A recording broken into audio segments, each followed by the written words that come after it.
ओम नमो भगवते वासुदेवाय।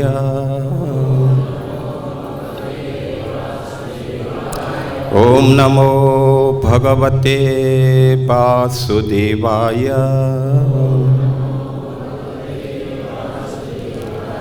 ओम नमो भगवते वासुदेवाय। नारायणं नमस्कृत्य नरं चैव नरोत्तमं देवीं सरस्वती व्यासं ततो जयमुदीरयेत्। नष्टप्रायेषु अभद्रेषु नित्यं भागवत सेवया भगवती उत्तमश्लोके भक्तिर्भवती नैष्टिकी।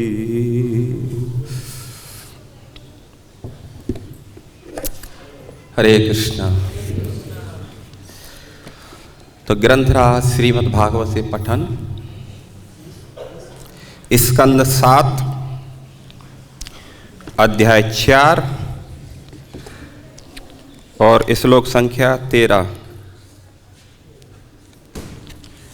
7, 4, 13। कल 12 हुआ था ना।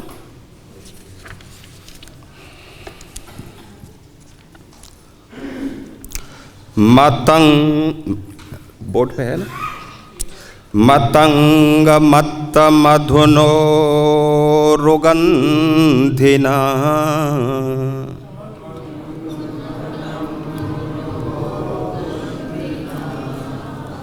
मतंग मत्त मधुनो रुगंधिना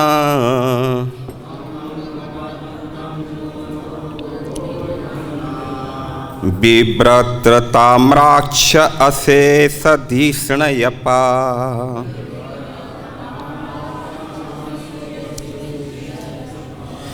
बिभ्रत्रताम्राक्षम अशेषधिष्णयपा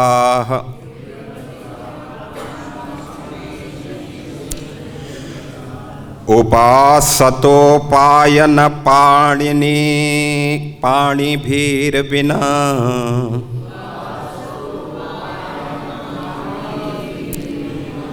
उपासतोपायन पाणिभिर्विना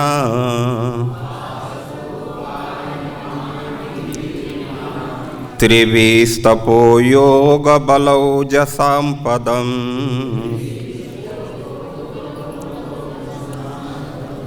त्रिभिस्तपो योग बलौजसां पदम्। शब्दार्थ। तम उसको, हिरण्याकशिप को, अंग हे राजा, मत्तम मत वाला, मधुना सुरा से, उर्गंधिना तीक्ष्ण गंध वाली, बिभ्रत चढ़ी हुई, ताम्र अक्षम तामे जैसी आंखों वाला, अशेष धीष्णयपाः समस्त लोकों के प्रमुख व्यक्तियों ने उपासत पूजा की, उपायन साज सामान से युक्त, पाणी भी अपने अपने हाथों से, बिना बिना रहित, त्रिभी तीन प्रमुख देवता विष्णु ब्रह्मा तथा शिव, तपः तपस्या, योग योग शक्ति, बल शारीरिक शक्ति, ओजसम ओजसाम इंद्रियों की शक्ति, पदम धाम। अनुवाद और तात्पर्य अवैचनार भक्ति वेदांत स्वामी शिल प्रभुपाद जी के द्वारा। शिल प्रभुपाद की जय। अनुवाद इस प्रकार है।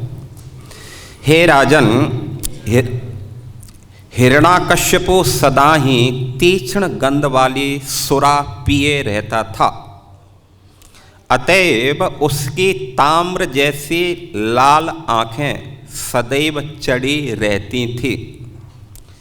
फिर भी चूंकि उसने योग की महान तपस्या की थी और यद्यपि वह निंदनीय था, किंतु 3 देवताओं ब्रह्मा, शिव तथा विष्णु के अतिरिक्त सारे देवता अपने अपने हाथों में विविध भेंट लेकर उसे प्रसन्न करने के लिए उसकी सेवा करते थे। तात्पर्य स्कंद पुराण में वर्णन आया है, उपायनम ददुः सर्वे बिना देवान, उपायनम ददुः सर्वे बिना देवान हिरण्यकः। हिरण्यकश्यपु इतना शक्तिशाली था कि ब्रह्मा, विष्णु तथा शिव इन 3 देवों के अतिरिक्त प्रत्येक व्यक्ति उसकी सेवा में लगा रहता था। आप सोच सकते हैं, यहाँ एक सेवक नहीं मिलता है, उसके लिए भी बहुत सारी सीनियरिटी देखी जाती है, जूनियरिटी देखी जाती है, उसमें जो है क्या क्या नहीं देखा जाता। तब भी जो है वो सेवक मिल भी जाता है तो कभी 1 हफ्ते में भाग जाता है, कभी 10 दिन में भाग जाता है। तो आप देखो, देवता तक उसकी सेवा कर रहे हैं।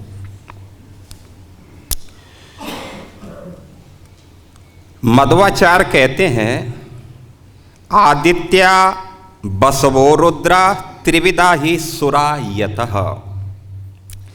देवता 3 प्रकार के हैं, आदित्य, वसु तथा रुद्र, जिनके नीचे अन्य सारे देवता यथा मरुत तथा साध्य हैं। मरुतः चैव विश्वे च साध्या चैव तद्गताः। अतएव सारे देवता त्रिपिष्टप कहलाते हैं और वही त्रिशब्द ब्रह्मा, विष्णु तथा शिव के लिए भी उपयुक्त होता है। ओम अज्ञानम तिमिरांधस्य ज्ञानम जना शलाकया चक्षु उन्मीलितं येन तस्मै श्री गुरुवे नमः। श्री चैतन्य मनोभीष्टं स्थापितं येन भूतले स्वयं रूप कदा मह्यं ददाति स्वपदान्तिकं। वन्दे अहं श्री गुरो श्रीयुतपदकमलं श्रीगुरून् वैष्णवांच श्रीरूपं साग्रजातं सहगण रघुनाथान्वितं तं सजीवं साद्वैतं सावधूतं परिजनसहितं कृष्णचैतन्यदेवं श्रीराधा कृष्णपादान् सहगण ललिता श्रीविशाखान्वितांच। नमः ओं विष्णुपदाय कृष्णपृष्ठाय भूतले श्रीमते भक्तिवेदान्त स्वामिनि इति नामिने। नमस्ते सरस्वती देवे गौरवाणी प्रचारिणे निर्विशेषशून्यवादी पाश्चात्यदेशतारिणे। हे कृष्ण करुणा सिंधु दीनबंधु जगतपते गोपेश गोपिकाकांत राधाकांत नमोस्तुते।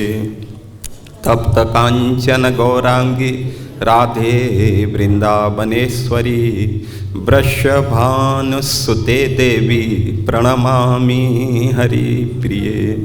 आराध्यौ भगवान् ब्रजेश तनय तत्धाम वृंदावनम रम्या कांचित उपासना ब्रजवधू वर्गेण या कल्पिता। श्रीमद्भागवतं प्रमाण अमलं प्रेमा पुमार्थो महान् श्रीचैतन्यं मतमिदं तत्रादरौ न परः। श्री चैतन्य महाप्रभु मते इदम तत्रादरो न किम। जय श्री कृष्ण चैतन्य प्रभु नित्यानंद, श्री अद्वैत गदाधर श्रीवासादि गौर भक्त वृंद। हरे कृष्णा कृष्णा कृष्णा हरे हरे, हरे राम राम राम हरे हरे। मूकं करोति वाचालं पंगुलंघयते गिरिं, यत्कृपातमहं वन्दे परमानन्दमाधवं। श्रीगुरुदीनतारिणं भूतैरमहद्वीयः इमां पुरो विभो निर्मायस्येते यदमुष्यपुरुष भुङ्क्ते गुणान् षोडशात्मकं सोऽलङ्कृशिष्ट भगवान् वचांसि मे, सोऽलङ्कृशिष्ट भगवान् वचांसि मे। वाञ्छा कल्पतरुभ्यश्च च कृपा सिन्धुभ्य एव च पतितानां पावनेभ्यो वैष्णवेभ्यो नमो नमः।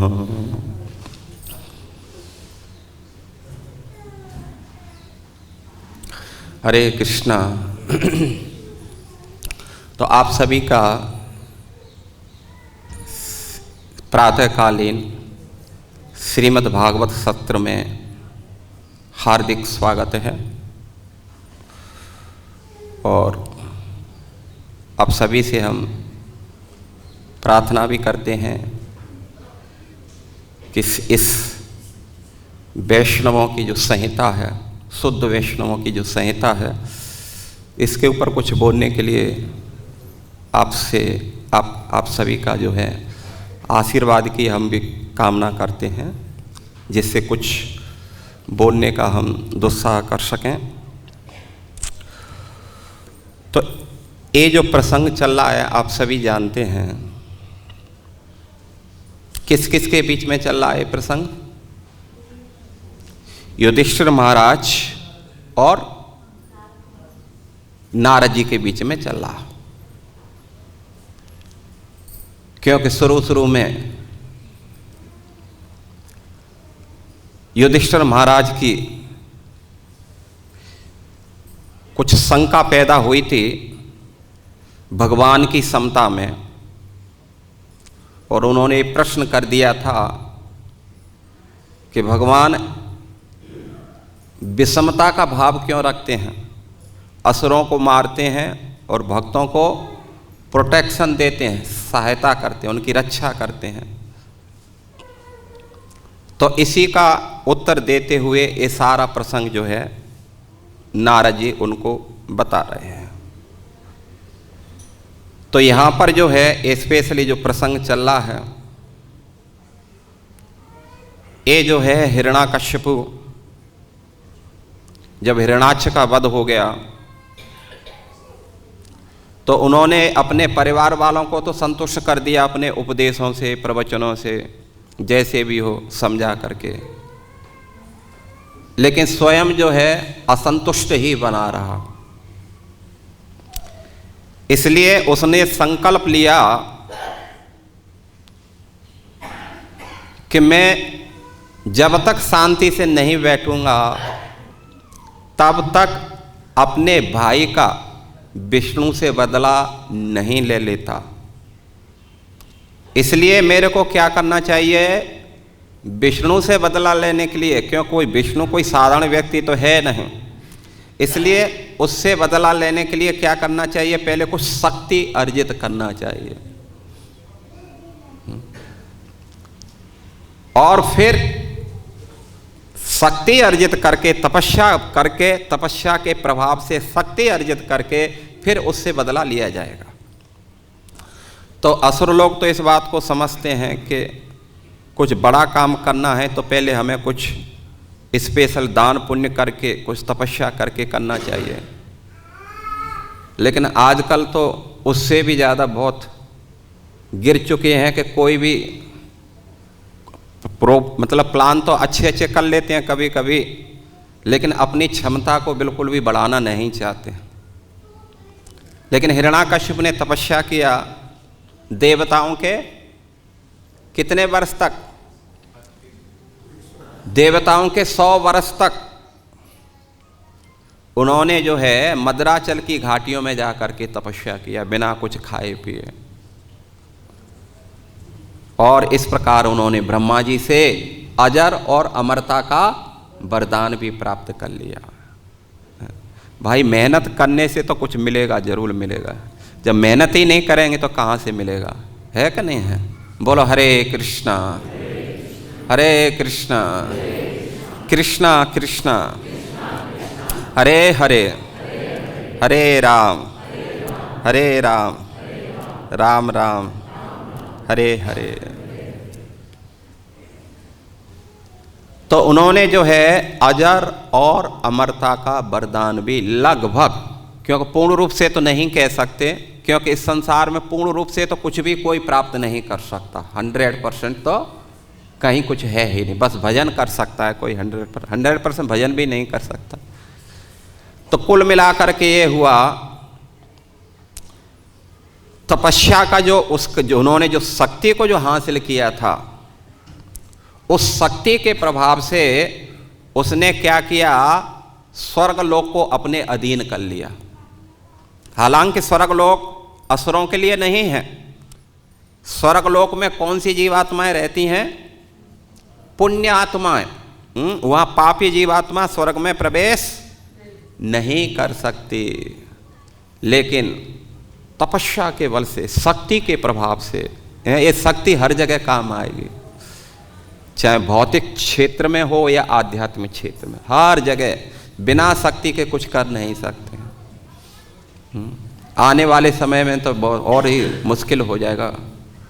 जैसा समय परिवर्तन हो रहा है, शक्ति का ह्रास हो रहा है, फिर तो गालियों से लड़ाई होगा करेगी आगे चल करके। तो वैसे तो कुछ कर नहीं सकते, तो कम से कम गाली गलौज दे दे करके इसी से संतुष्ट हुआ करेंगे।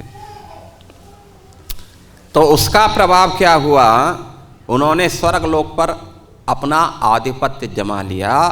और स्पेशली जो इंद्र जिस भवन में रहता था, जिस भवन का निर्माण स्पेशली किसने किया था? विश्वकर्मा ने किया था, जो देवताओं के चीफ इंजीनियर हैं, शिल्पी हैं। विश्वकर्मा के द्वारा उस भवन का निर्माण किया गया था। आप समझ लो, विश्वकर्मा ने एक छोटा सा भवन, हालांकि भगवान का महल भी विश्वकर्मा के द्वारा ही निर्मित किए गए थे द्वारका में, ठीक है ना। और विश्वकर्मा ने क्या बनाया था? पांडवों की सुधर्मा सभा का भी निर्माण किया था। उसके अंदर इस प्रकार की जो है कलाकारी प्रस्तुत की गई कि जो दुर्योधन था, जब उस भवन में प्रवेश किया तो वो भी भ्रमित हो गया। जहां सूखा था उसने धोती को बिल्कुल कमर तक उठा लिया, और जहां गीला था, पानी था, उन्होंने जो है उसको बिल्कुल और नीचे कर लिया। और उसका परिणाम ये हुआ कि दुर्योधन जो पानी था, पानी नहीं, पानी था वहाँ सूखा, उसको भ्रम दिखाई दिया था, जिसके कारण उसमें गिरा। और गिर कर के जो उसकी बेइज्जती हुई, जो इसका अपमान हुआ, और एक कारण वो भी बनता है कि उसी अपमान के कारण दुर्योधन ने संकल्प कर लिया था, जैसे हिरण्याकश्यप ने संकल्प किया था, इसी प्रकार दुर्योधन ने उस अपमान का बदला लेने के लिए संकल्प कर लिया कि मैं जब तक रहूँगा इस अपमान का बदला ले करके ही रहूँगा, चाहे सब कुछ बर्बाद क्यों न हो। और उसने पूरा हर चीज़, यहाँ तक कि अपना जीवन, पूरा राज्य, नौकर, सब को दांव पर लगा दिया, अपने वंश को लगा दिया। तो ये अपमान बड़ा खतरनाक होता है। लेकिन अब हमें देखना है यहाँ पर जो प्रसंग चल रहा है, जब हिरण्याकश्यप उस स्वर्ग में, जहाँ के जो है उद्यान इतने मतलब सुंदर ढंग से बनाए गए हैं कि जहाँ का हर सीजन का एक फल फूल, प्रत्येक सीजन का प्रत्येक फल फूल 12 महीने क्या रहते हैं, भरे रहते हैं। दूसरा वहाँ का जो ऐश्वर्य है, इतना असीम ऐश्वर्य है उस भवन में जा कर के, और स्पेशली जो इंद्र का इंद्रासन था वहाँ पर जा कर के वो बैठा। तो कल हमने सुना था कि जो है उस स्वर्ग का जो वर्णन किया गया था कि वहाँ के फर्श भी,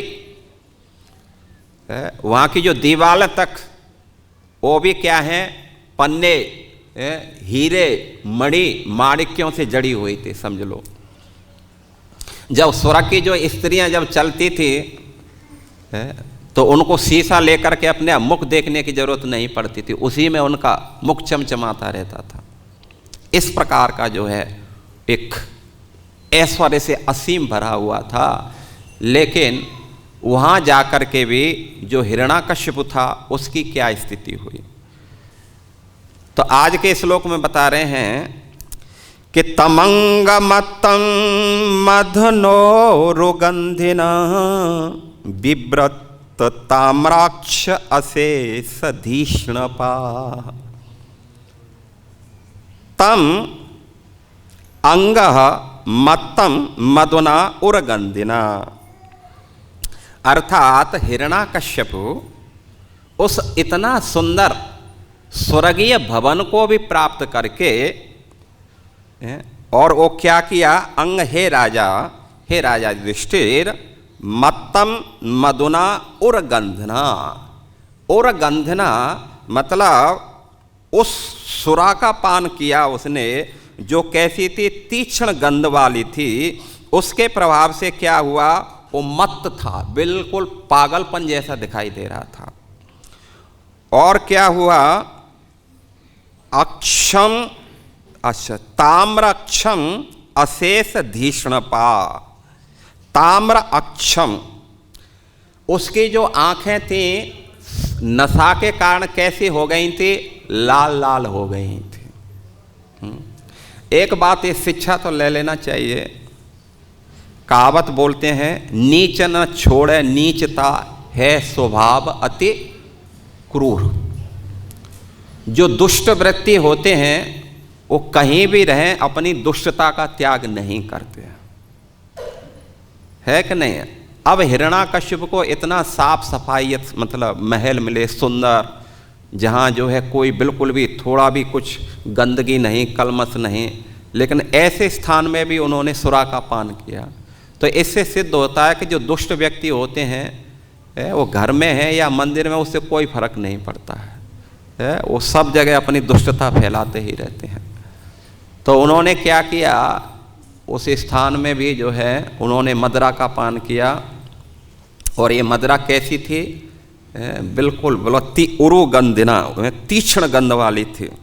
उससे उसका क्या हुआ, उसकी आंखें बिल्कुल ताम्र, तपे हुए तामा, अग्नि में जब तांबे को तपा दिया जाता है तो बिल्कुल लाल हो जाता है, ऐसी उसकी आंखें जो है बिल्कुल लाल लाल थी और घूम रही थी, नशे के कारण घूम रही थी। तो इसका प्रभाव और क्या हुआ, अशेष धीष्णपा उपासतः उपायनः पाणी भी। अर्थात इसके साथ साथ में उन्होंने और क्या देखा, जो है नारद जी बोल रहे हैं कि उस स्थान पर भी प्राप्त करके कि जितने भी अशेष धीष्णपा अर्थात उच्च लोकों के जितने भी लोकपाल हैं, बड़े बड़े लीडर हैं, जैसे वर्षा का देवता है, हवा का देवता है और जो है क्या नाम है, अलग अलग प्रकार के जो होता है इंद्र आदि हैं, वो सब क्या कर रहे हैं, पाणी भी अपने अपने हाथों में उपासत उपायनः पूजा की सामग्री ले करके उसको प्रणाम कर रहे हैं और उनके चरणों में उस सामग्री को क्या कर रहे हैं, अर्पण कर रहे हैं। ये किसी के लिए भी हो सकता है, समय बदलने में ज़्यादा समय नहीं लगता है। कौन कहाँ है, बड़ा सावधान रहना चाहिए, कभी भी गर्व नहीं करना चाहिए, क्योंकि ये संसार, इसकी कोई भी वस्तु हमेशा रहने वाली नहीं। तो और क्या उन्होंने देखा पाणी भी अपने हाथों से जो है लोग वो पूजा करके और सामग्रियां उनको भेंट कर रहे थे। तो बिना त्रिभी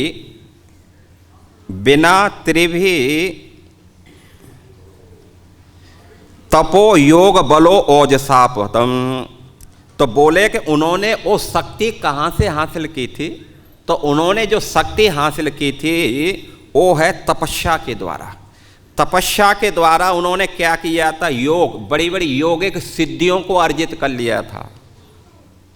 और बल, शारीरिक शक्ति, इतना शक्ति था वो कुछ भी कर सकता। आप सोच सकते हैं कि जो है उसके जो क्या नाम है, उनका जो छोटा भाई था वो भी कम शक्तिशाली नहीं था। अकेला एक गदा लेकर के तीनों लोक में घूम गया। केवल किसके लिए घूम गया? वो युद्ध करने के लिए घूम गया। ऐलान किया कि कोई भी मुझसे युद्ध करो, लेकिन कोई भी उसके लिए तैयार नहीं हुआ। तो उसका छोटा भाई इतना शक्तिशाली था, तो ये तो और भी कुछ ज़्यादा ही शक्तिशाली था। तो अपनी जो है तपस्या से उन्होंने योगिक शक्तियों को हासिल किया, और ओजसाम इंद्रियों की शक्ति, और पदम और उस स्वर्ग आदि पद को उसने अपनी शक्ति से प्राप्त कर लिया। दूसरा उन्होंने देखा कि त्रिभी तप, बिना त्रिभी अर्थात तीन देवताओं को छोड़ करके, त्रिभी मतलब तीन देवता, कौन कौन से वो तीन देवता हैं? तो पहले तो जो है क्या नाम है, ब्रह्मा जी हैं जिन्होंने वरदान दिया था, उनके जो गुरुजी थे। दूसरा शिव जी हैं, तीसरे भगवान विष्णु हैं। इन तीन को छोड़ करके, क्योंकि स्वर्ग में भगवान जो हैं, भगवान विष्णु की एक मूर्ति स्वर्ग में भी रहती है। हर लोक में भगवान की अलग अलग मूर्तियां रहती हैं जो उनकी वो लोग वहाँ के वासी उपासना करते हैं। इसलिए स्वर्ग में भी कौन से भगवान हैं? वामन देव भगवान जो हैं, वो स्वर्ग उनको दिया गया है। तो वहाँ जो है भगवान विष्णु के रूप में वहाँ विराजमान रहते हैं। तो इन तीन देवताओं को छोड़ करके बाकी सब देवता उनकी सेवा में लगे रहते थे। इतना जो है वो शक्तिशाली हो गया था। अब बात ये है, इससे ये सिद्ध हो रहा है एक तो कि हमें ये जान लेना चाहिए कि इस संसार का कोई भी लोक, मतलब तीनों लोकों पर, ठीक है ना, आगे कल के प्रसंग में हम सुने थे कि उसके उच्च लोकों में, स्वर्ग लोक में, स्वर्ग है, महा है, तप है, जन है, आदि आदि जो लोक हैं उनमें बड़े बड़े ऋषि मुनि भी रहते हैं। भृगु आदि जो ऋषि रहते हैं, जो देवताओं से भी श्रेष्ठ कहे जाते हैं। तो जो है हिरण्याकश्यपु, जैसे कल सुने थे कि महाराज बैन था, बैन का भी इतना प्रभाव था कि बहुत कुछ प्रभाव था, लेकिन वो भी ऋषियों से डरता था।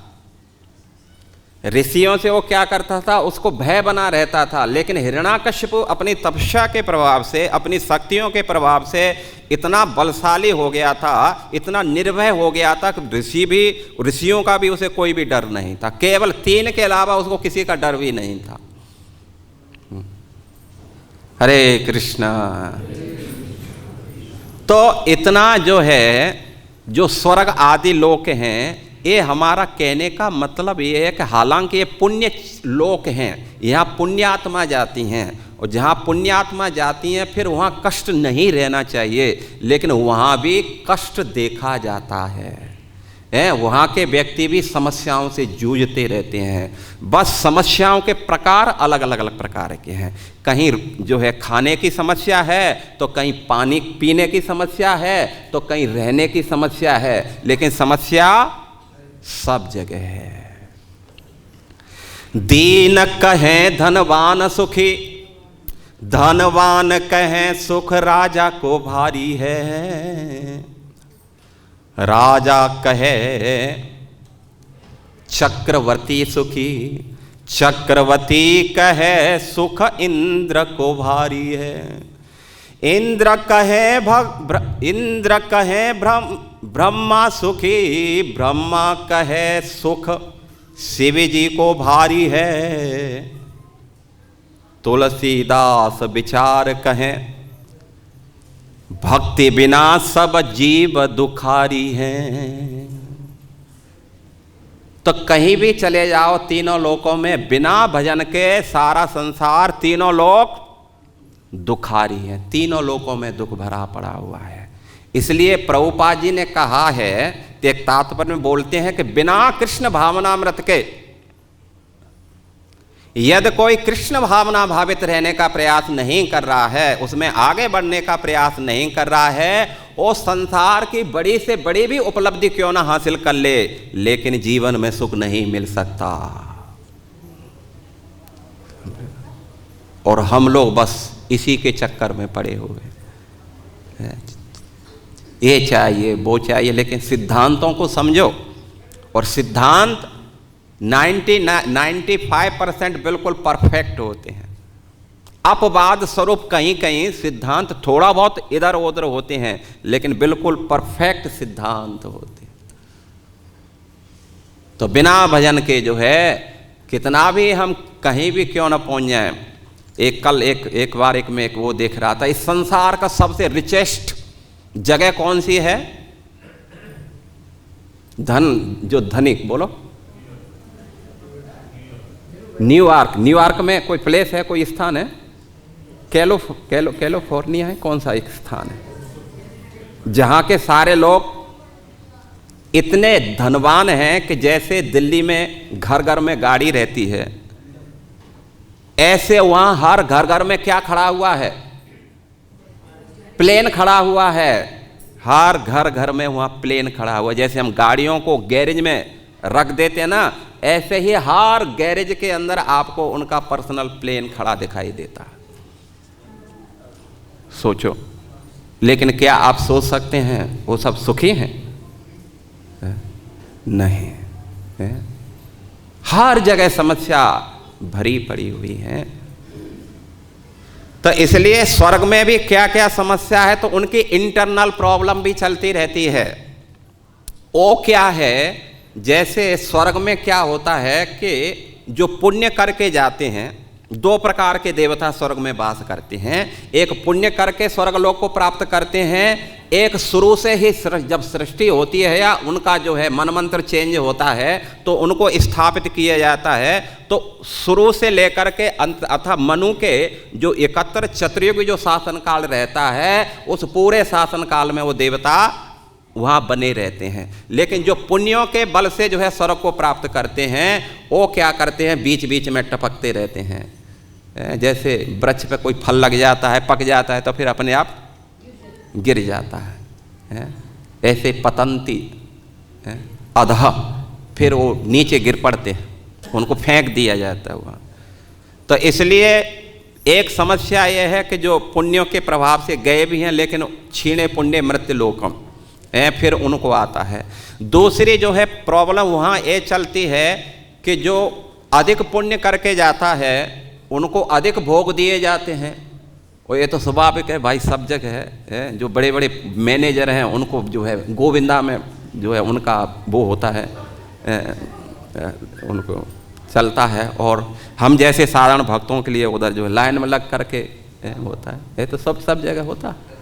तो वहाँ भी ये सारी चीज़ें हैं। तो जो बड़े बड़े पुण्य करके जाते हैं उनको बहुत सारी सुविधाएं दी जाती हैं, मान सम्मान प्रतिष्ठा दिया जाता है, बहुत आदर किया जाता है। लेकिन जो कम पुण्य रहते हैं उनको जो है क्या किया जाता है, उनको जो है इतना सम्मान नहीं मिलता। तो उससे क्या होता है, ये लोग जो कम पुण्यशाली हैं वो उनसे जलन करते हैं, ये तो होता है। और वो लोग इनको कैसे समझते हैं, कूड़े कचड़े की तरह समझते हैं। जैसे कोई बड़ी पोजीशन पर बैठ जाए तो एक साधारण भक्त को या साधारण व्यक्ति को बस ऐसे ही समझता है, जैसे बस जहाँ चाहिए वहाँ फेंक दो इसको, नो प्रॉब्लम। जो उनके मुख से निकल गया बस वो ही है, फिर उसमें कोई चेंज आ जाए। तो ये दूसरी जो है ये प्रॉब्लम चलती रहती है। तीसरी जो है प्रॉब्लम वहाँ है कि वहाँ भी कुछ जातिवाद है। वहाँ भी 3 कैटेगरी के देवता रहते हैं, ब्राह्मण भी हैं, क्षत्रिय भी हैं, वैश्य भी हैं और शूद्र भी हैं। जो है क्या नाम है, महाभारत के शांति पर्व में एक प्रसंग आ रहा है, वहाँ बताया जा रहा है आदित्या क्षत्रिय तेषां विश्वक्ष मरुतस्तथा अश्विनो तु सम्रतो शूद्रो तपशुग्रह समास्थितौ। स्मृता तो अंगिरसो देवा ब्राह्मण इति निश्चय। ये जो है महाभारत में है, शांति पर्व में है। तो वहाँ बता रहे हैं कि आदित्य क्षत्रिया तेसाम, स्वर्ग के देवताओं में कुछ उनमें जो है आदित्य है। आदित्य मतलब कितने आदित्य हैं? 12 आदित्य हैं। तो आदित्य 12 वो हैं, और भी उनके कुछ समकालीन है। तो वहाँ कुछ क्षत्रिय, ये सब क्षत्रिय उसमें आते, क्षत्रिय वर्ण में आते। और विश्वश्च मरुतस् तथा, विश्व मतलब वैश्य, मरुत आदि हैं। मरुत कितने हैं?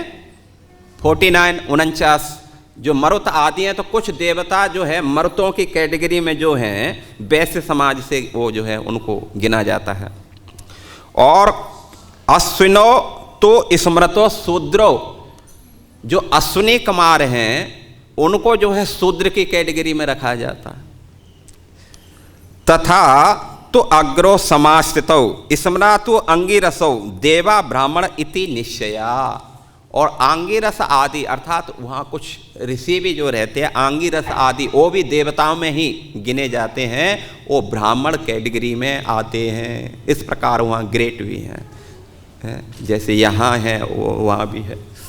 तो देख रहे हैं ना आजकल किसी का जो है समाज में कितना उथल पुथल चल रहा है। तो इसलिए ये सारी चीज़ें जो हैं स्वर्ग लोक में भी देखी जाती हैं।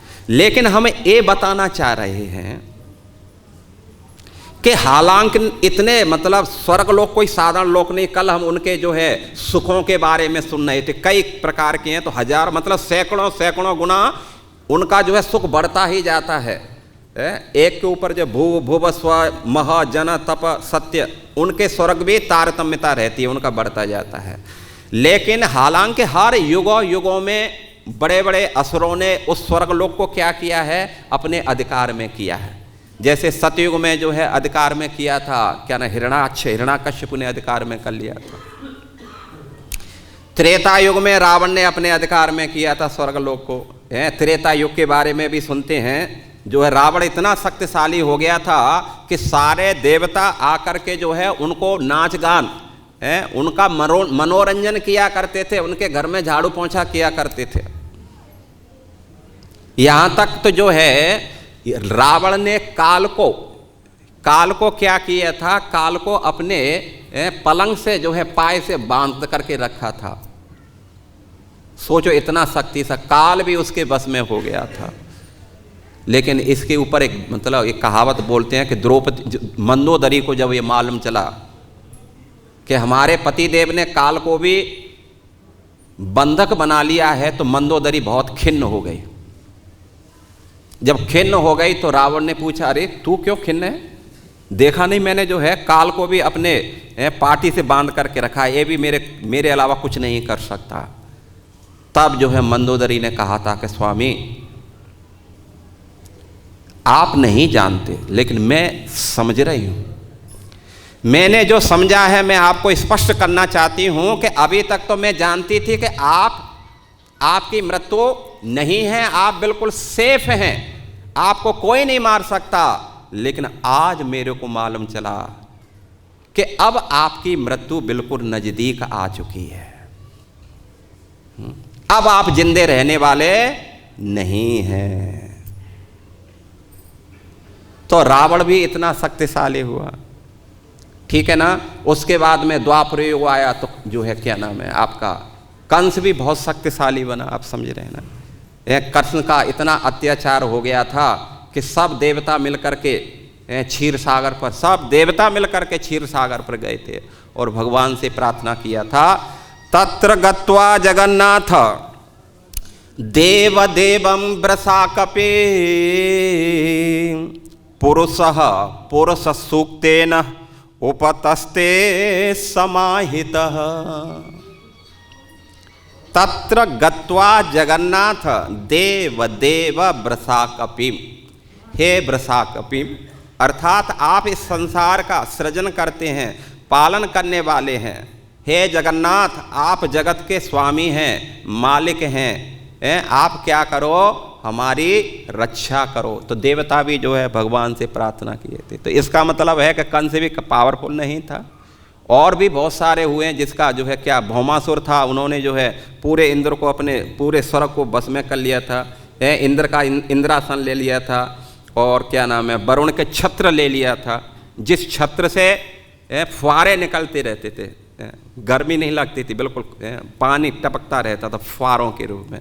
जैसे अभी गर्मी का समय आता है तो मंदिरों में फुहारे लगा दिए जाते हैं, तो ऐसे ही उनका वो छत्र था, बहुत सुंदर छत्र था। और देवताओं की जो माता थी अदिति के कुंडल ले लिए थे। देवताओं का ये विहार करने का एक स्थान था, पर्वत था, जिसको मणि पर्वत ऐसा कुछ बोलते हैं, उस पर भी उसने कब्जा कर लिया था। तो कंस ने भी जो है उसको कब्जा करके रखा था, कोई भी जो है उनका सामना नहीं कर सकता था।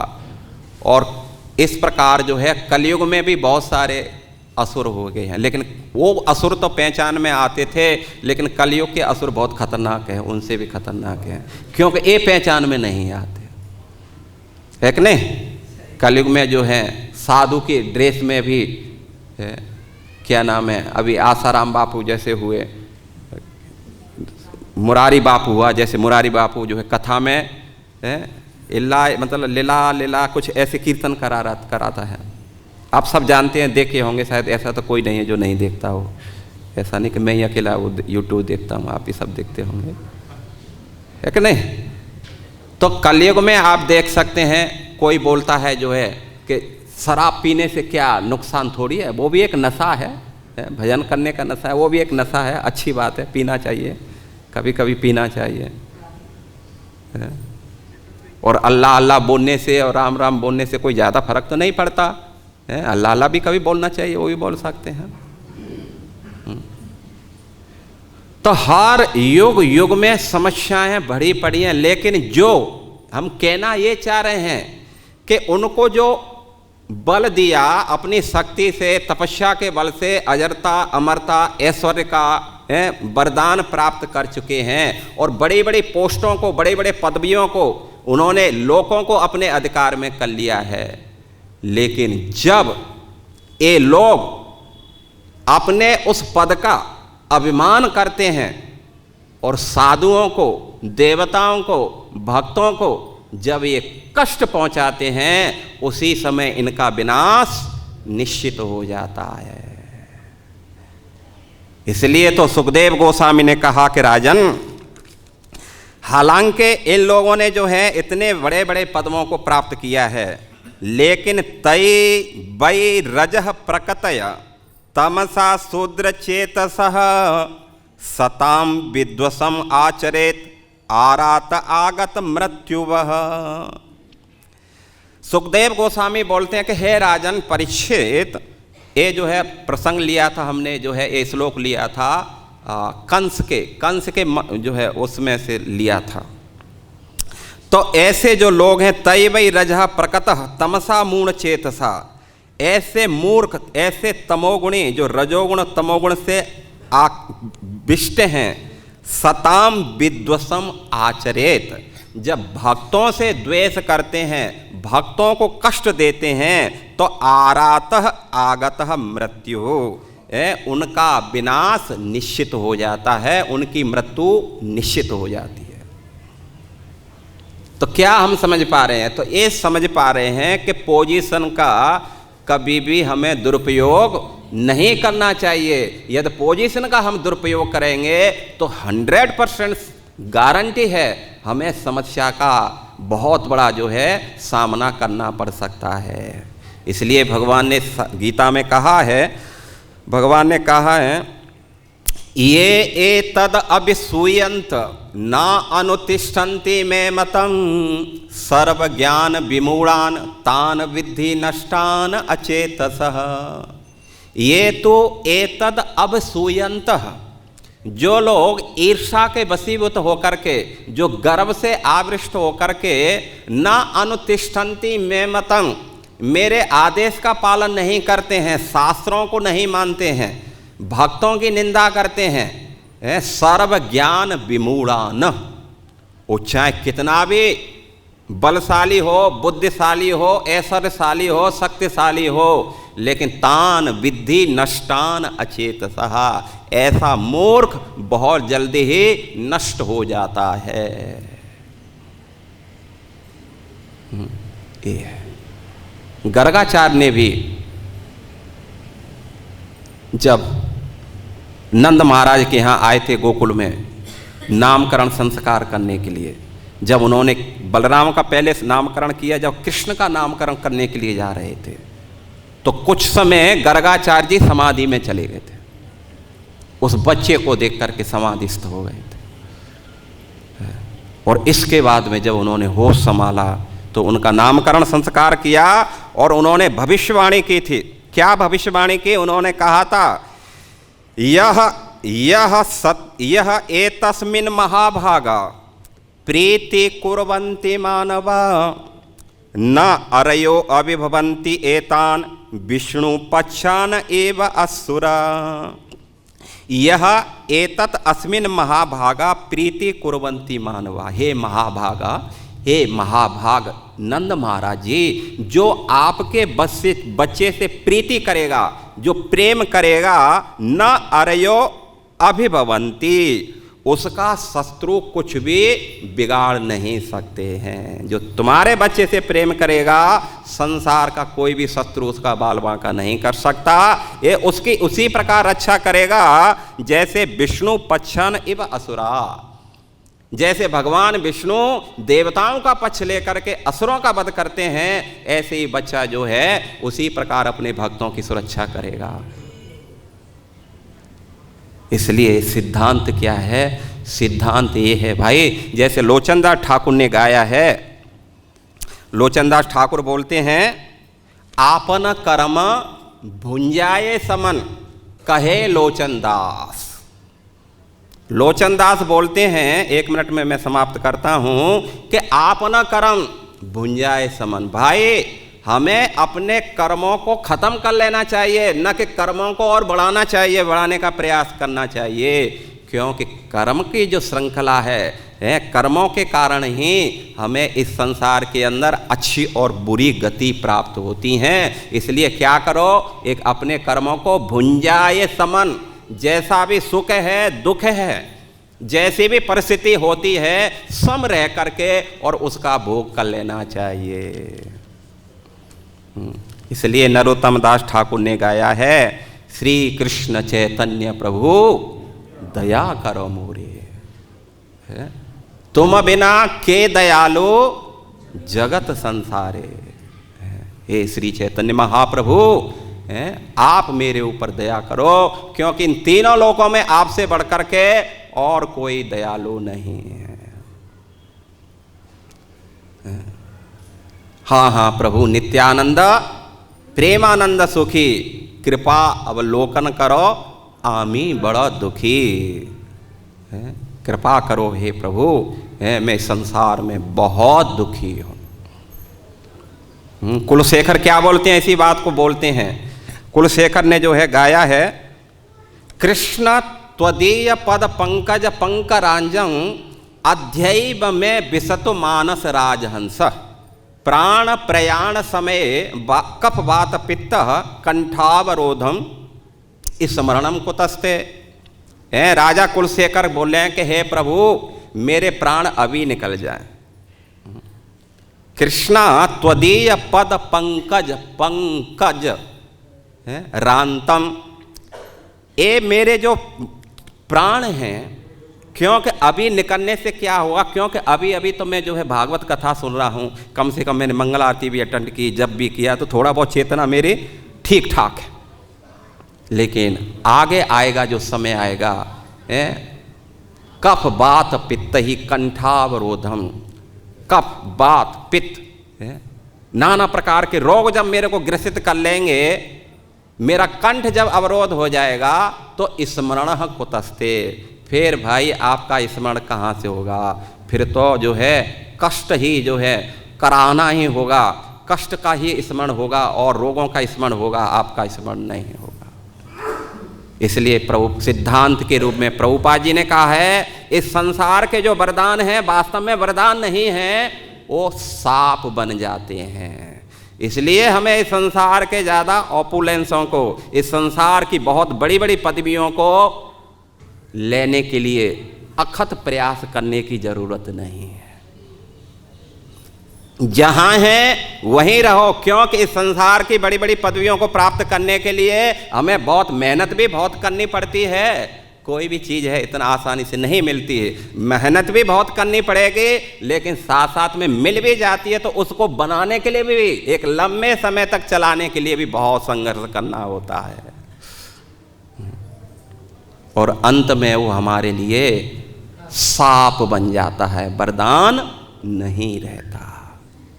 इसलिए ग्रहे थाको बने थाको सदा हरे बले डाको। जहां भी रहो, घर में रहो, जंगल में रहो, कोई फर्क नहीं पड़ता है, जिस स्थिति में है उसी स्थिति में रहो और भगवान का भजन करो। हरे कृष्णा कृष्णा कृष्णा हरे हरे, हरे राम राम राम हरे हरे। भजन करो और भगवत धाम चले जाओ। निताई गौर प्रेमानंदे। ठीक, थैंक यू। हरे कृष्णा।